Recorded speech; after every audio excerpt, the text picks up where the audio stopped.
És el torn ara del grup parlamentari de la CUP i, per tant, li passem la paraula al diputat David Fernández. Gràcies, president. Molt ràpidament, algunes reconstatacions. Sobretot a l'escalf de les paraules del senyor Batalla. Jo crec que els representants sindicals els han fet comparèixer a un quart fosc. A un quart fosc. És a dir, això és el que hi ha.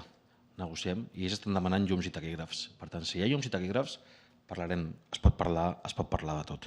I jo insisteixo en que, per tant, l'ERU, insistim com a grup, que es retiri i que es torni a començar amb llums i taquígrafs. Al senyor Duart se li acaba el temps de l'opacitat i de la imposició, i hi ha una part que és del seu relat que és cert, i el problema no és que hi hagi austeritat, que hi hagi retallades, sinó també com es fan les coses. A nosaltres no ens preocupa parlar d'eficàcia, d'eficiència, de racionalització, de modernització, de replantejament de l'ordenació, però fent-ho des de la transparència, que és el que ha fracturat en tot aquest procés. Per tant, està inhabilitat el procés des del minut zero.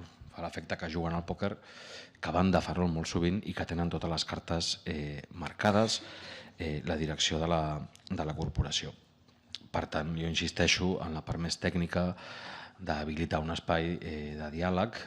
Les primeres paraules seves tampoc les entenia, o sigui, quan t'han tancat les portes als morros, apel·lar a que hem vingut sense voluntat de diàleg és normal, t'acaben de fer fora, no han comparegut i no hi ha hagut informació al segle XXI a casa nostra, que és prou denunciable.